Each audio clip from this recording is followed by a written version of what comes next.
بعض صحیح روایتوں کے الفاظ ہیں کہ اللہ کے نبی صلی اللہ علیہ وسلم نے کہا کہ قبر کا فتنہ جو ہے مسیح الدجال کے فتنے کی طرح ہے.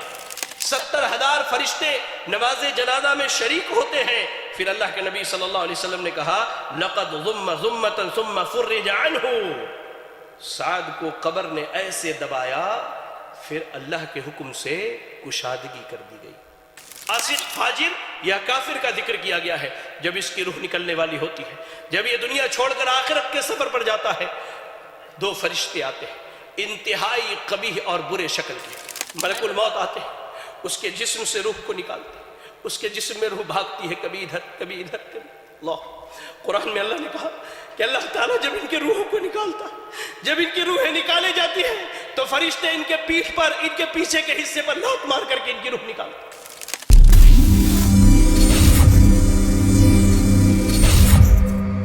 قبر کی پہلی رات بنیادی طور سے ہم تمام مرد و خواتین کو ایک بات یاد رکھنی چاہیے. اللہ تعالیٰ نے انسانوں کی جو تخلیق کی اس کے لیے 4 ادوار مقرر کیے ہیں. 4 ادوار ایسے ہیں جن ادوار سے انسان کو ہو کر گزرنا ہے. سب سے پہلا دور انسان اپنی ماں کے پیٹ میں گزارتا ہے، جہاں انتہائی تنگی اور 3 اندھیروں کے پردوں میں اسے زندگی گزارنی ہوتی ہے. یہ پہلا دور ہے. ہر انسان اس دور سے ہو کر کے گزرتا ہے، چاہے وہ مرد ہو یا عورت ہو. اس کے بعد جو دوسرا دور ہے وہ دنیا کی زندگی کا ہے، جس میں انسان کی نشو و نما ہوتی ہے، وہ بڑھتا ہے. یہیں آ کر کے وہ خیر و شر اپنے لیے اکٹھا کرتا ہے. اس دوسرے دور کے اختتام کے بعد ایک تیسرا دور شروع ہونے والا ہے، جو اس دوسرے دور کے بالمقابل کافی وسیع اور لمبا ہے. وہ ہے قبر کا دور، عالم برزخ کی زندگی. اس تیسرے دور کے بعد انسان کو ایک چوتھے دور میں آنا ہے. اللہ نے قرآن مجید سورہ یاسین کے اندر کھلے لفظوں میں ارشاد فرمایا فَإِذَا نُفِخَ فِي الصُّورِ فَإِذَا هُم مِّنَ الْأَجْدَاثِ إِلَىٰ رَبِّهِمْ يَنْسِلُونَ. جب سور پھونک دیا جائے گا تو سارے لوگ اس چوتھے دور کے لیے دوڑ پڑیں گے، اور اس دور کے بعد یا تو جنت ہے یا جہنم ہے. اللہ ہم سب کو جنت میں جگہ دے، جہنم سے محفوظ رکھے. ان 4 ادوار سے ہو کر کے ہر انسان کو گزرنا ہے. ماں کی پیٹ، اس کے بعد دنیا، دنیا کے بعد قبر برزخ کی زندگی، اور اس کے بعد یا تو جنت یا جہنم. اللہ ابھی فی الحال ہم دوسرے دور میں ہیں. پہلا دور ہم نے ماں کے پیٹ میں گزار لیا، دوسرے دور میں زندگی گزار رہے. دنیا میں ہماری نشو و نما ہو رہی، اللہ کی نعمتوں سے فائدہ اٹھا رہے، اپنے لیے جہاں نیکیاں اکٹھا کر رہے ہیں وہیں اپنے نامہ اعمال میں گناہ بھی جمع کر رہے ہیں. اس دوسرے دور کے بعد جو ہمارے ساتھ تیسرا دور آنے والا ہے وہ انتہائی اہم دور ہے. اور اس دور کی ابتدا اللہ نے انسان کی موت سے رکھی ہے. خطبہ مسنونہ میں نے سورۃ الجمعہ کی آیت نمبر 8 پڑھی. اللہ نے کیا کہا؟ قُلْ إِنَّ الْمَوْتَ الَّذِي تَفِرُّونَ مِنْهُ فَإِنَّهُ مُلَاقِيكُمْ. انسان چاہے موت سے کہیں بھی بھاگ جائے، کسی پائے کھمبے کے اندر چھپ جائے، دنیا کے سارے بڑے بڑے اطباء اور ڈاکٹروں کو بلا لے اپنے آپ کو موت سے بچانے کے لیے، اللہ نے کہا فَإِنَّهُ مُلَاقِيكُمْ. تم کہیں بھی چلے جاؤ، تمہارے پاس یہ موت خود چل کر کے آئے گی.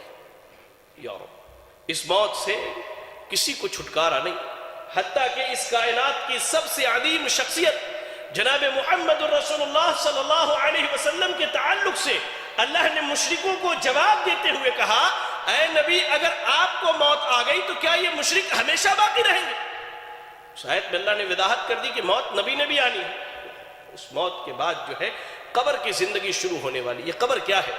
عموماً ہم یہ سمجھتے ہیں کہ مٹی کا ایک چھوٹا سا گھر ہے جس میں ہم 4 کاندھوں پر اپنے کسی رشتہ دار، اپنے کسی عزیز، اپنے کسی قریبی کو اٹھا کر کے لے جا کے دفن کر کے چلے آتے ہیں، لیکن شریعت نے قبر کو کچھ اور بتلایا ہے جس کا ہمارے پاس علم نہیں ہے، اس کا علم حاصل کرنے کی ضرورت ہے، قبر کے متعلق سیکھنے کی ضرورت ہے، قبر کے متعلق جاننے کی ضرورت ہے، ورنہ انسان قبر کے متعلق کیسے تیاری کرے گا؟ ابھی آپ دیکھیں لاک ڈاؤن چل رہا تھا، اسکولوں میں تعلیم ہو رہی ہے، کیوں بھائی؟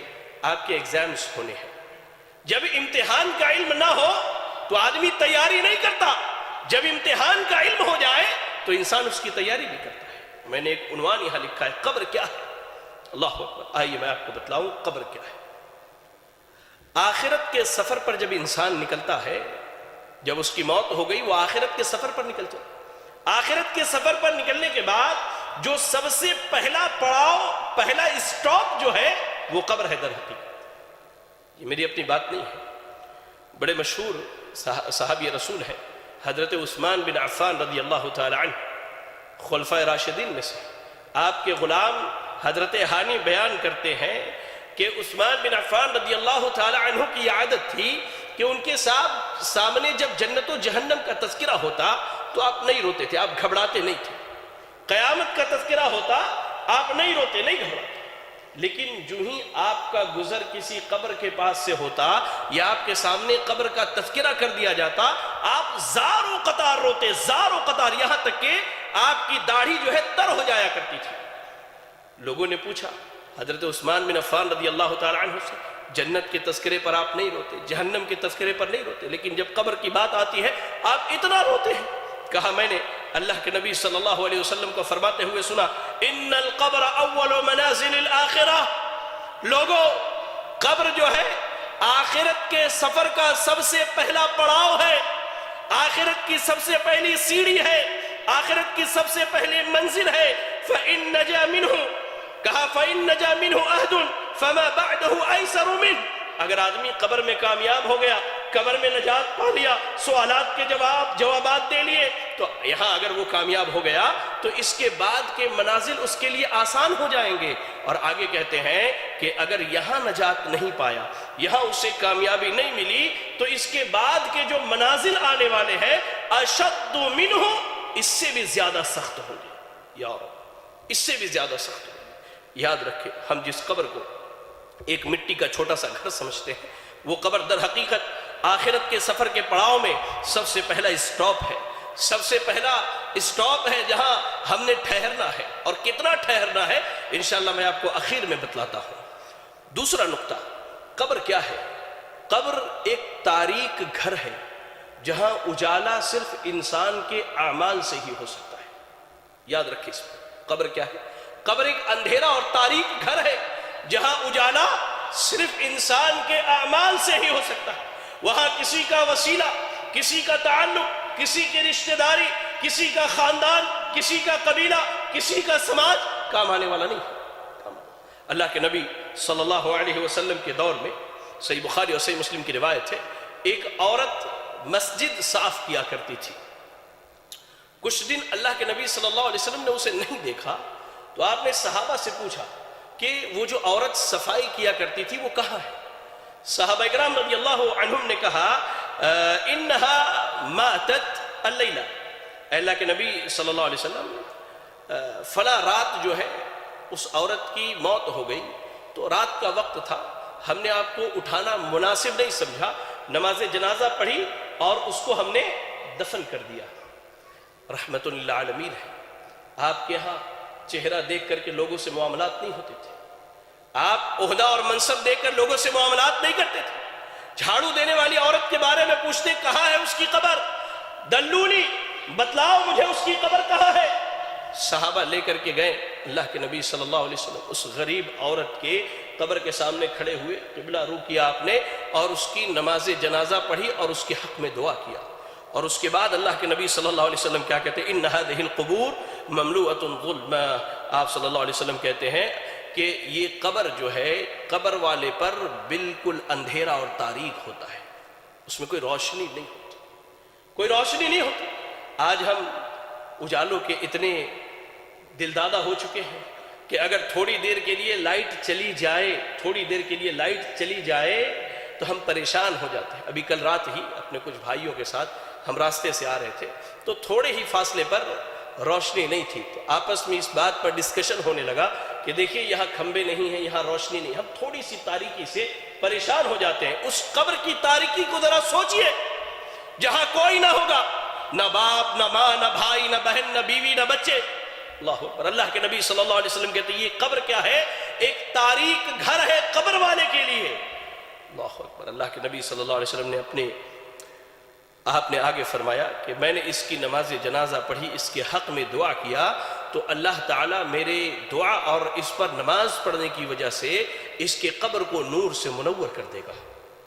کہنے کا مقصد یہ ہے کہ جس قبر کو صرف ہم ایک مٹی کا گھر سمجھتے ہیں, وہ قبر در حقیقت کیا ہے؟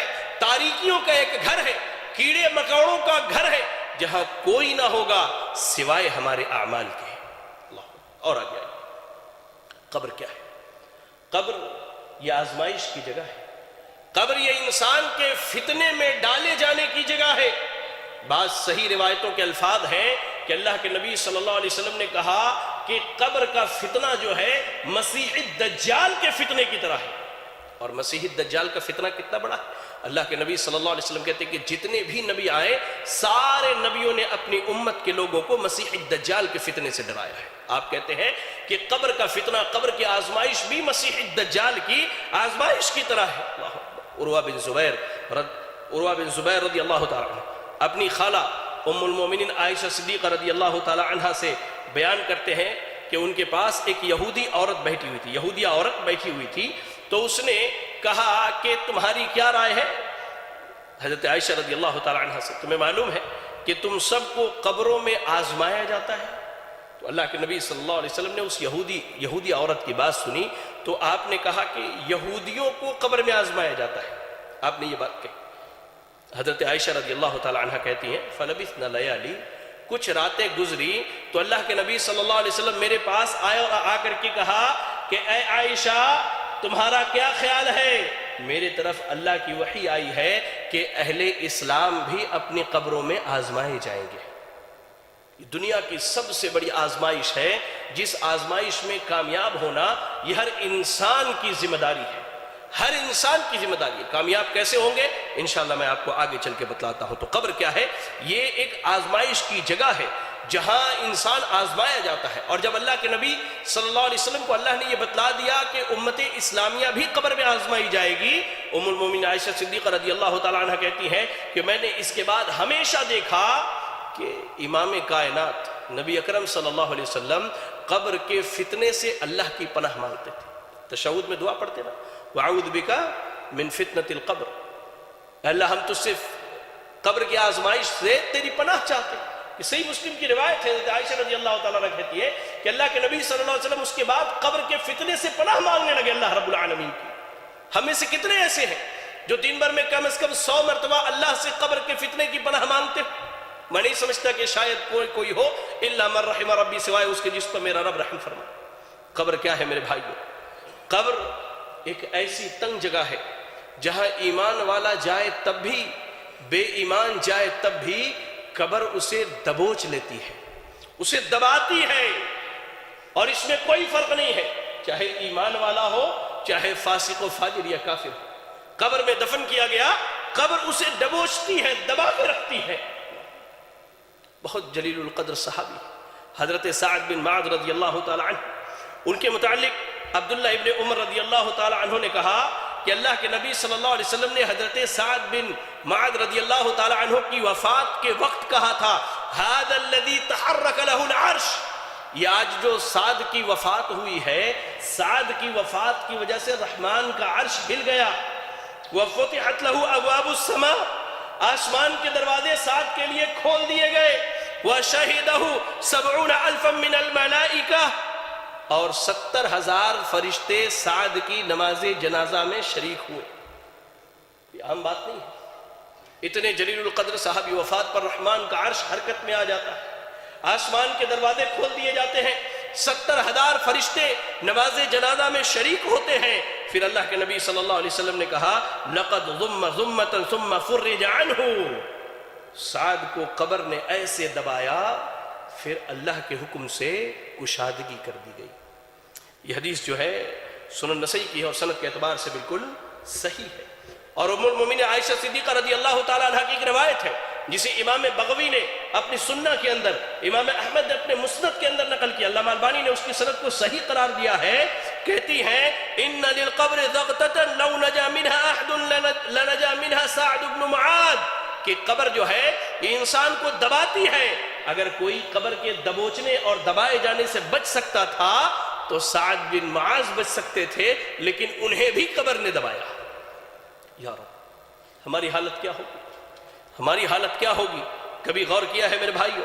اللہ اکبر، یہ تو وہ قبر ہے جس کے متعلق میں نے آپ کے سامنے کچھ بنیادی باتیں رکھی کہ یہ قبر در حقیقت کیا ہے۔ آئیے میں آپ کو ایک حدیث سناتا ہوں، لمبی حدیث ہے اور اس کا میں ترجمہ کرتے چلوں، جسے حدیث موت بھی کہی جاتی ہے۔ حدیث موت، ہم سب نے سفر پر نکلنا ہے، آخرت کے سفر پر نکلنا ہے، قبر میں ہمارا پڑاؤ ہونا ہے، تو اس حدیث کو آج یہاں سے سن کر کے جائیں اور جانے کے بعد یہ حدیث اپنی گھروں میں سنائے، اپنے اہل و عیال دوست احباب کو سنائے کہ حدیث موت کیا ہے۔ براء ابن عازب رضی اللہ تعالیٰ عنہ حدیث کے راوی ہے، کہتے ہیں کہ ہم اللہ کے نبی صلی اللہ علیہ وسلم کے ساتھ ایک انصاری صحابی کے جنازے میں پہنچے۔ جب ہم پہنچے تو ابھی قبر کی کھدائی ہو رہی تھی، سارے لوگ وہیں پر بیٹھ گئے، اللہ کے نبی صلی اللہ علیہ وسلم بھی بیٹھ گئے۔ آپ کے ہاتھ میں چھوٹی سی ایک لکڑی تھی، آپ اس سے زمین پر کھود رہے تھے لکڑی سے اور سر کو نیچے جھکائے ہوئے تھے۔ صحابہ ایسے اطمینان سے بیٹھے گویا کہ سر پر کوئی پرندہ بیٹھا ہو، حرکت کیا تو پرندہ اڑ کر کے چلا جائے۔ حدیث کے الفاظ بالکل اطمینان سے۔ پھر اللہ کے نبی صلی اللہ علیہ وسلم نے لوگوں کی طرف اپنا سر اٹھایا، کہا استعیذوا باللہ من عذاب القبر، استعیذوا باللہ من عذاب القبر، استعیذوا باللہ من عذاب القبر۔ اے میرے ساتھیو، اے میرے دوستو، اے میرے اصحاب، اے اہل اسلام، قبر کے عذاب سے اللہ کی پناہ مانگو، قبر کے عذاب سے اللہ کی پناہ مانگو، قبر کے عذاب سے اللہ کی پناہ مانگو۔ اور اس کے بعد آپ کہتے ہیں ان العبد المؤمن اذا كان في انقطاع من الدنيا واقبال من الاخرہ، کہ جب کوئی بندہ دنیا سے اپنی زندگی گزار کر آخرت کے سفر پر نکلتا ہے، ذرا غور کیجئے، ذرا غور کیجئے سامعین، ذرا غور کیجئے ناظرین کہ اللہ کے نبی نے کیا کہا۔ جب کوئی بندہ دنیا چھوڑ کر آخرت کے سفر پر نکلتا ہے تو اس کے پاس فرشتے آتے ہیں، خوبصورت، خوبرو، انتہائی روشن چہرے والے فرشتے آتے ہیں، جن کے ساتھ جنت کی خوشبوؤں میں سے ایک خوشبو ہوتی ہے، جنت کے کپڑے میں سے ایک کپڑا ہوتا ہے۔ وہ آ کر کے اس ایمان والے بندے کے سامنے بیٹھ جاتے ہیں، ایمان والے بندے کے سامنے بیٹھ جاتے ہیں، اس کی نگاہ جہاں تک جاتی وہاں تک وہ فرشتے اسے نظر آتے ہیں۔ اس کے بعد اللہ کے نبی صلی اللہ علیہ وسلم کہتے ہیں کہ اس کے بعد ملک الموت علیہ السلام آتے ہیں، آ کے اس کے سر کے پاس بیٹھ جاتے ہیں اور کہتے ہیں ایتھا النفس الطیبہ اخرجی الی مغفرۃ من اللہ، اے وہ نیک نفس جس نے اللہ کی فرما برداری کی، اے وہ نیک نفس جس نے دنیا میں اللہ کی مرضی کے مطابق زندگی گزاری، اے وہ نیک نفس جس نے اپنی زندگی کتاب اللہ اور سنت رسول اللہ پر گزاری، اے وہ نیک نفس جس نے اپنی زندگی توحید پر گزاری، اے وہ نیک نفس جب سماج والوں نے چھوڑا، جب خاندان والوں نے چھوڑا، جب لوگوں نے رشتہ داریاں توڑی، سب کو اللہ کے لیے چھوڑا لیکن رب کے لیے، کسی کے لیے رب کو نہ چھوڑا۔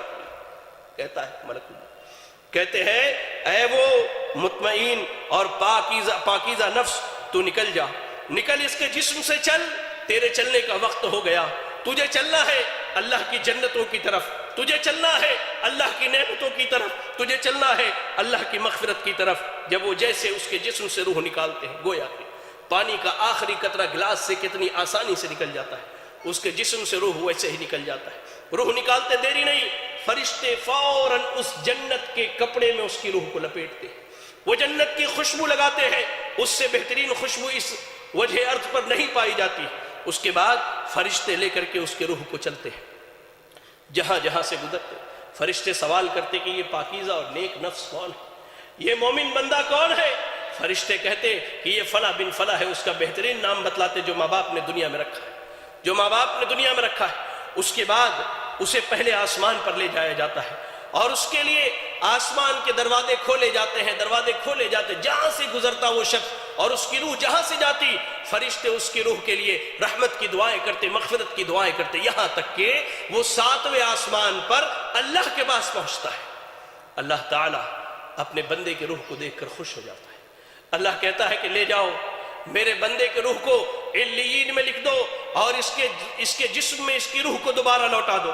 میں نے انہیں مٹی سے پیدا کیا ہے، اسی مٹی میں یہ دفن کیے جائیں گے اور پھر اسی مٹی سے انہیں زندہ کروں گا۔ اللہ کے حکم کے مطابق علیین میں لکھ دیا جاتا ہے کہ یہ اہل جنت میں سے ہے اور دنیا میں اس کی روح لوٹا دی جاتی ہے۔ اس کے بعد قبر میں 2 انتہائی خوبصورت فرشتے آتے ہیں، آ کے اس کے سامنے بیٹھتے ہیں اور بیٹھنے کے بعد اس سے پہلا سوال پوچھتے ہیں، من ربکا، من ربکا، اے وہ شخص تیرا رب کون ہے، تیرا رب کون ہے؟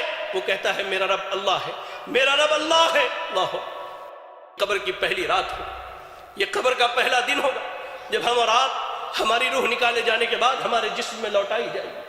ہمیں فرشتے قبر میں اٹھا کے بٹھائیں گے، بٹھانے کے بعد سب سے پہلا سوال ہوگا، من ربکا، تمہارا رب کون ہے؟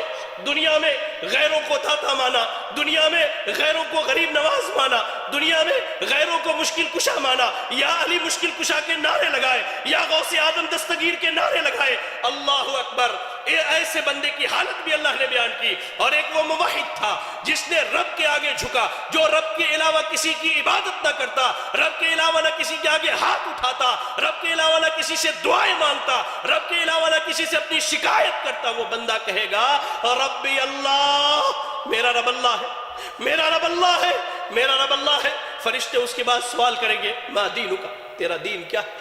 وہ کہے گا دین الاسلام، میرا دین اسلام ہے۔ پھر فرشتے نبی صلی اللہ علیہ وسلم کے بارے میں پوچھیں گے کہ اس شخص کے بارے میں تیری کیا رائے ہے؟ وہ کہے گا یہ ہمارے درمیان نبی اور رسول بنا کر کے بھیجے گئے، نبی اور رسول بنا کر کے بھیجے گئے۔ فرشتے پوچھیں گے تجھے کہاں سے اس بات کا علم ہے؟ اور لوگوں جو دین کی تعلیم سے دور، جو مساجد میں دین سیکھنے نہیں آتے، جو اللہ کے دین سے دور ہو، سنو، فرشتے اس سے کہیں گے تلوتا و درائتا، تو نے قرآن کی تلاوت کی، تو نے قرآن کو پڑھا، تو نے قرآن کو سمجھا، تو نے احادیث رسول پڑھی، اس کو سمجھا، یہی وجہ ہے کہ آج تو قبر کے سوالوں کا جواب دے لے گا۔ یا آج بیٹا ڈاکٹر بنے ہم خوش ہوتے، بیٹا انجینئر بنے ہم خوش ہوتے۔ آپ کا اتنا بڑا علاقہ ہے، یہ گولکنڈہ دھان کوٹے کا علاقہ، آپ کے ہمارے اس علاقے میں تقریباً میں سمجھتا ہوں 200-400 چھوٹے چھوٹے بچے ہیں۔ کتنے ہیں جن کے بچے آج مدرسوں میں تعلیم حاصل کرتے ہیں؟ کتنے ہیں جن کے بچے آج دین سیکھتے ہیں؟ کبھی غور؟ کہیں گے فرشتے تو نے دین سیکھا، دین سمجھا، تو نے قبر کے سوالوں کا جواب دیا۔ آسمان سے اعلان کیا جائے گا صدق عبدی، میرے بندے نے سچ کہا ہے، ایسا کرو اس کے لیے قبر میں جنت کا بچھونا بچھا دو۔ اللہ، جنت کا بچھونا بچھا دو، جنت کی کھڑکی کھول دو اور اسے سلا دو۔ یا رب، اس کے برعکس اللہ کے نبی صلی اللہ علیہ وسلم کہتے ہیں ایک وہ بندہ جو اللہ کا نافرمان تھا، جس نے اپنی زندگی اللہ کی نافرمانی میں گزاری ہے۔ حدیث کے الفاظ میں دونوں لفظ بیان کیے گئے ہیں، فاسق، فاجر یا کافر کا ذکر کیا گیا ہے۔ جب اس کی روح نکلنے والی ہوتی ہے، جب یہ دنیا چھوڑ کر آخرت کے سفر پر جاتا ہے، 2 فرشتے آتے ہیں انتہائی قبیح اور برے شکل کے، انتہائی قبیح اور برے شکل کے۔ یا رب، آنے کے بعد اس کے سامنے بیٹھ جاتے ہیں، اس کے سامنے بیٹھ، جہاں تک اس کی نگاہ جاتی ہے وہ فرشتوں کو دیکھتا ہے۔ اس کے بعد ملک الموت آتے، وہ بھی بہت بھیانک شکل میں، جہنم کے کپڑوں میں سے ایک کپڑا، بدبودار، انتہائی بدبو والا کپڑا، زمین پر اس سے بری بدبو نہیں ہے، اتنا بدبودار کپڑا لے کر کے آتے ہیں وہ فرشتے۔ ملک الموت آتے ہیں، اس کے جسم سے روح کو نکالتے ہیں، اس کے جسم میں روح بھاگتی ہے، کبھی ادھر کبھی ادھر کبھی۔ اللہ، قرآن میں اللہ نے کہا کہ اللہ تعالیٰ جب ان کے روحوں کو نکالتا ہے، جب ان کی روحیں نکالے جاتی ہیں تو فرشتے ان کے پیٹھ پر، ان کے پیچھے کے حصے پر لات مار کر کے ان کی روح نکالتے ہیں، کھینچ کر کے زبردستی اس کے جسم سے روح نکالی جاتی ہے اور اس بدبودار کپڑے میں اس روح کو لپیٹ دیا جاتا ہے۔ کوئی فرشتہ نہیں چاہتا کہ اس کی روح کو لے کر کے جائے، لے جایا جاتا ہے۔ پہلے آسمان پر پہنچتے سوال کیا جاتا ہے یہ بدبخت کون ہے جس کی تم روح نکال کر کے لائے ہو؟ اس کا سب سے برا نام جو دنیا میں رکھا گیا وہی نام بتلایا جاتا ہے، پہلے آسمان سے واپس کرو، لے جاؤ اس کے روح کو اس کے جسم میں لوٹا دو۔ اس کے روح کو اس کے جسم میں لوٹا دیا جاتا ہے۔ فرشتے آتے ہیں، فرشتے آتے ہیں، 2 فرشتے سوال و جواب کے لیے۔ انتہائی بھیانک اور خطرناک شکل میں دونوں آ کر اس کے سامنے بیٹھ جاتے ہیں، اسے اٹھا کر بٹھاتے ہیں، کہتے ہیں من ربو کا، تیرا رب کون ہے؟ ہائے اللہ، اس نے زندگی بھر درباروں پر سر مارے ہیں، اس نے زندگی بھر غیر اللہ کو پکارا ہے، اس نے رب کی تحقیر کر کے، اللہ کی قسم کہتا، اللہ کی قسم، آج سلون میں بیٹھا تھا، اشعار سنے تو محسوس ہوا کہ کان سے میرے خون نکل جائے۔ شاعر بدبخت کہتا ہے اللہ کی جھولی میں توحید کے علاوہ کیا رکھا ہے؟ جو بھی مانگنا ہے محمد سے مانگ لو۔ انا للہ و انا الیہ راجعون۔ زندگی بھر اس نے غیروں کے در پر سر مارے، رب کے علاوہ غیروں کو پکارا، حاجت روا، مشکل کشا سب غیروں کو سمجھائیے، کہتا ہاں لا ادری، مجھے نہیں معلوم میرا رب کون ہے، مجھے اس کا علم ہے ہی نہیں، میں کیا بتلاؤں میرا رب کون ہے۔ کہا جاتا ہے ما دینوں کا، تیرا دین کیا ہے؟ وہ کہتا ہے ہاں لا ادری، مجھے نہیں معلوم میرا دین کیا ہے۔ پھر کہا جاتا ہے اس شخص کے بارے میں کیا خیال ہے؟ نبی صلی اللہ علیہ وسلم کے متعلق جو سوال کیا تھا، کہتا ہاں لا ادری، مجھے نہیں معلوم، میں کیا کہوں، میں نے لوگوں کو جو کہتے ہوئے سنا وہی کہہ سکتا ہوں، مجھے نہیں معلوم۔ یا رب یا رب یا رب، اللہ سے دعا کرے کہ اللہ ہمیں اس کیفیت اور حالت سے محفوظ رکھے۔ اللہ کی قسم، فرشتے اللہ کے نبی صلی اللہ علیہ وسلم کہتے ہیں سوال جواب ہونے کے بعد فرشتے جب وہاں سے چلے جاتے ہیں قبر بندے کو دباتی ہے، یہاں تک کہ اس کی ادھر کی پسلیاں ادھر کی پسلیوں میں سے مل جایا کرتی ہے۔ اللہ، ایک نوجوان آتا ہے انتہائی برے شکل میں، انتہائی برے شکل میں، اور ٹھیک اس کے برعکس مومن کے پاس انتہائی خوبصورت شکل میں نوجوان آتا ہے۔ اس شخص کے پاس نوجوان برے شکل میں آ کے کہتا ہے کہ تجھے مبارک ہو وہ برائی جس کا تو حقدار ہے۔ وہ کہتا ہے کون سی برائی؟ تم کون سی برائی کی خبر لے کر کے آئے ہو؟ تم کون ہو جو میری قبر میں آئے ہو؟ کہتا ہے میں تیرا برا عمل ہوں، میں تیرا برا عمل ہوں۔ وہی نوجوان جو مومن ہے اسے جنت کی خوشخبری سناتا ہے وہ نوجوان، اور کہتا ہے کہ میں تیرا اچھا عمل ہوں۔ قبر میں نہ مال جانے والا ہے، نہ اولاد جانے والی ہے، نہ بیوی جانے والی ہے، آپ کا عمل جانے والا ہے، عمل جانے والا ہے۔ قبر کی پہلی رات کیسی گزرنی ہے اللہ کی قسم ہم میں سے کوئی نہیں جانتا ہے۔ آئیے میں آپ کو حدیث سناؤں، سنن ابن ماجہ کی روایت ہے، صحیح حدیث ہے۔ اللہ کے نبی صلی اللہ علیہ وسلم کہتے ہیں، یہ حدیث بھی حضرت براء بن عازب رضی اللہ تعالیٰ عنہ سے روایت ہے، کہتے ہیں اللہ کے نبی نے کہا یا اخوانی لمثل هذا فاعدوا، یا اخوانی لمثل هذا فاعدوا، یا اخوانی لمثل هذا فاعدوا، اے میرے بھائیو قبر کی تیاری کر لو، اے میرے بھائیو قبر کی تیاری کر لو، اے میرے بھائیو قبر کی تیاری کر لو۔ آج اگر ہماری موت ہو جائے، کبھی ہم نے سوچا ہے اس 60 سال 70 سال کی زندگی کے لیے ہم کتنا بھاگ دوڑ کرتے، حلال حرام کی ہم نے تمیز چھوڑ دی، سودی کاروبار میں ہم ملوث ہو گئے، زنا بدکاری کے راستے کو نوجوانوں نے اختیار کیا، شراب نوشی کے راستے کو نوجوانوں نے اختیار کیا، زندگی کو جنت بنایا اور حقیقی جنت سے ہاتھ دھو بیٹھے۔ اللہ، کبھی سوچا ہے قبر میں کتنا رہنا ہے؟ آؤ میں آپ کو ایک مثال دے کے سمجھاتا ہوں۔ ابو بکر صدیق رضی اللہ تعالیٰ عنہ کو تو سب جانتے ہیں، ہم میں کا ہر آدمی ان کو جانتا ہے۔ اللہ کے نبی صلی اللہ علیہ وسلم کی یار غار ہے، آپ کے سسر ہیں، کائنات کے نبی صلی اللہ علیہ وسلم کی وفات کے بعد پہلے خلیفہ ہے مسلمانوں کے۔ ابو بکر صدیق رضی اللہ تعالیٰ عنہ کی وفات ہجرت کے 13ویں سال ہوتی ہے۔ 13 سال ہجرت کے جب ہوئے تھے تو حضرت ابو بکر صدیق رضی اللہ تعالیٰ عنہ کی وفات ہوئی تھی۔ آج ہجرت کے 1442 سال ہو گئے، 1442 سال۔ کبھی سوچا ہے 70 سال کی زندگی کے لیے اتنی کوشش کرتے ہیں، لیکن جو زندگی بہت لمبی ہونے والی ہے اس کی فکر آج ہمارے نوجوانوں کو نہیں ہے۔ اگر ہوتی تو آج اکثریت داڑھی والے نوجوان یہاں بیٹھے ہوتے، اگر ہوتی تو جیسے یہ 5 وقت کی نمازوں میں مسجدیں خالی ہوتی ہے نہ ہوتی، جمعہ میں جیسے ہماری پوری آبادی مسجد میں آتی ویسے ہم 5 وقت کی نمازوں میں آتے۔ افسوس ہوتا ہے، فجر کی نماز یہیں پڑھتا ہوں، یہ اہل مسجد کی مہربانی ہے کہ ان لوگوں نے مجھ طالب علم کو آج کچھ بولنے کا موقع دیا۔ میں آپ کو بتلاؤں یہیں ہم نماز پڑھتے ہیں، ہمارے مسجد داؤد 3-4 صف سے زیادہ لوگ نہیں ہوتے، کیا بستی میں 3-4 صفی لوگ موجود ہیں؟ یا رب، جمعہ میں کہاں سے آ جاتی ہے ہماری اتنی بڑی آبادی، کہاں سے آ جاتی ہے؟ کبھی غور کر کے دیکھا کہ یہ زندگی کا آخری جمعہ ہو، اس کے بعد قبر میں آنکھ کھلوائی جائے۔ ابو بکر صدیق رضی اللہ تعالیٰ عنہ ہجرت کے 13ویں سال فوت ہوتے، آج ہجرت کے 1442 سال ہو گئے، اپنی قبر میں 1429 سال سے وہ ہے، 1429 سال سے۔ کب تک رہیں گے کسی کو معلوم ہے؟ نہیں معلوم۔ ہماری موت ہو جائے ہم اپنی قبر میں کتنے سال رہیں، کتنے برس کتنے ہزار سال ہم رہیں گے ہم میں سے کوئی نہیں جانتا، کیونکہ قیامت کا علم اللہ کے علاوہ کسی کو نہیں ہے۔ پھر بھی اتنی غفلت، پھر بھی اتنی لاپرواہی۔ آئیے اللہ کے نبی صلی اللہ علیہ وسلم نے کیا کہا ذرا سن کر کے جائیے۔ آپ صلی اللہ علیہ وسلم کہتے ہیں یتبع المیت ثلاثہ، میت کے پیچھے تین چیزیں جاتی ہیں۔ جب اسے دفن کرنے کے لیے لے جایا جائے تین چیزیں جاتی ہیں، اہلہ وعملہ ومالہ، انسان کے اہل و عیال، بیٹے بچے خاندان والے جاتے ہیں، ومالہ، اس کا مال و دولت بھی اس کے ساتھ قبرستان تک جاتا ہے، وعملہ، اور اس کے اعمال بھی اس کے ساتھ جاتے ہیں۔ فیرجع اثنان ویبقى واحد، فیرجع اثنان ویبقى واحد۔ اہل ایمان کان کھول کر کے سن لو، کان کھول کر کے سن لو، یہ دنیا کی زندگی، یہ دنیا کی ساری دولت یہ سب ہمارے ساتھ قبرستان جاتے ہیں۔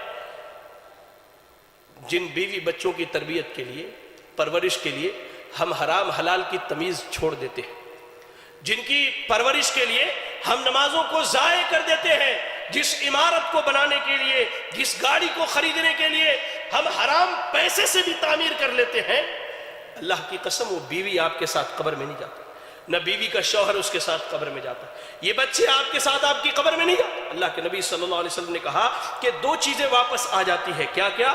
اس کے اہل و عیال اور اس کے مال و دولت واپس چلے آتے ہیں، اس کا عمل صرف اس کے ساتھ باقی رہتا ہے، اس کا عمل صرف اس کے ساتھ باقی رہتا ہے۔ تو میں کہتا ہوں میرے بھائی کہ ذرا غور کر کے دیکھیے کہ ہمارا عمل کیسا ہے، ہمارا عمل کیسا ہے۔ اگر آج ہماری موت ہو جائے، آج ہماری وفات ہو جائے، آج ہم دنیا سے چلے جائیں، تو کیا ہمارے اعمال ایسے ہیں کہ ان اعمال کی بنیاد پر اللہ تعالیٰ اپنی رحمت سے ہمیں معاف فرما دے؟ ذرا غور کر کے دیکھیں، آپ اپنے نفس میں جھانک کر کے دیکھیں، ہر آدمی اپنے نفس کے متعلق سوال کیا جائے گا، ہم اپنے نفس میں جھانک کر کے دیکھیں واقعی ہمارے اعمال ایسے ہیں کہ قبر کی پہلی رات سے ہی ہمیں قبر میں آسانیاں اور آرام اور اطمینان عطا کیا جائے؟ اللہ، میں تو نہیں سمجھتا کہ ہمارے اعمال ایسے ہیں، ہمارے اعمال ایسے میں نہیں سمجھتا۔ اہل ایمان قبر کی تیاری کیجئے، قبر کی تیاری کیجئے، ایک واحد حقیقت ہے جس سے کائنات کا کوئی ملحد سے ملحد آدمی بھی نہیں منہ موڑ سکتا کہ موت آنی ہے۔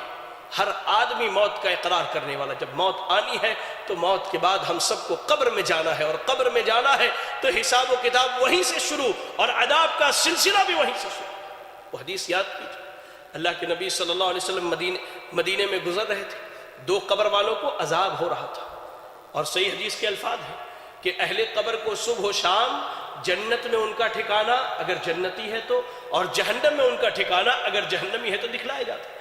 اللہ کے نبی صلی اللہ علیہ وسلم نے کہا انہما لیعذبان، یہ دونوں قبر والے عذاب دیے جا رہے ہیں۔ یہ حدیث بتلاتی ہے کہ قبر میں داخلے کے بعد سوال و جواب، یا تو جنت کی نعمتیں ملنے لگتی ہے، پھر اللہ کی طرف سے عذاب ہونے لگتا ہے۔ ہم کس چیز کے لیے تیار ہیں؟ ہم نے اپنے نفس کو کس چیز کے لیے تیار کیا ہے؟ یہ غور کرنے کی ضرورت ہے، اپنے محاسبے کی ضرورت ہے، ورنہ یاد رکھیں مرنے کے بعد اللہ تعالیٰ عمل کی مہلت نہیں دیتا۔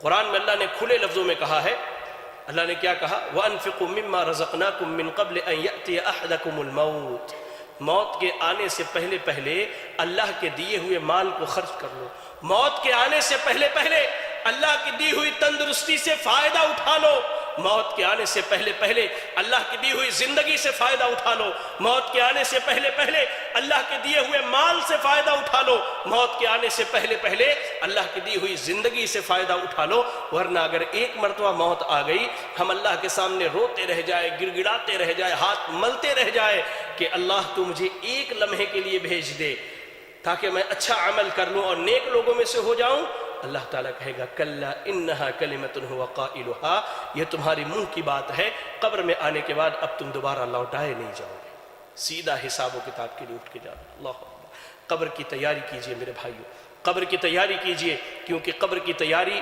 سب سے بنیادی اور اہم تیاری ہے۔ اگر قبر میں کامیاب ہو گئے انشاءاللہ ہم آگے بھی کامیاب ہیں، اور اگر قبر میں ناکام و نامراد ہو گئے تو یاد رکھے آگے اس سے سخت ناکام و نامرادی اور سخت عذاب اللہ نے تیار کر کے رکھا ہے۔ اللہ سے دعا ہے کہ اللہ رب العالمین مجھے، آپ کو اور تمام اہل اسلام کو قبر کی تیاری کی توفیق عطا فرمائے۔ الہ العالمین تو ہم سب کو قبر کی تیاری کی توفیق عطا فرما دے۔ الہ العالمین تو ہم سب کو قبر کی تیاری کی توفیق عطا فرما دے۔ اللہ تو ہم سب کو عذاب قبر سے محفوظ رکھ۔ اللہ ہم تیری پناہ چاہتے ہیں عذاب قبر سے، اللہ ہم تیری پناہ چاہتے ہیں عذاب قبر سے۔ الہ العالمین ہم میں جو فوت ہو گئے ہیں اللہ تو ان کے لیے قبر کی زندگی کو آسان بنا دے، اللہ تو ان کے لیے قبر کی زندگی کو آسان بنا دے۔ اللہ ہم میں سے جن کے والدین فوت ہو چکے ہیں یا ان میں سے کوئی ایک فوت ہوئے ہیں اللہ تو ان کے لیے قبر میں آسانیاں فرما دے، اللہ تو ان کی قبر کو نور سے منور فرما دے۔ اللہ جن کے والدین زندہ ہیں اللہ تو انہیں قبر کی تیاری کی توفیق عطا فرما دے۔ الہ العالمین تو جب تک دنیا میں زندہ رکھ دین اسلام پر اور ہمارا خاتمہ ہوتا ایمان و اسلام کی حالت میں ہو۔ آمین واخر دعوانا الحمدللہ رب العالمین۔ ایسے ہی ویڈیو دیکھنے کے لیے چینل کو سبسکرائب ضرور کریں۔ جزاک اللہ خیرہ۔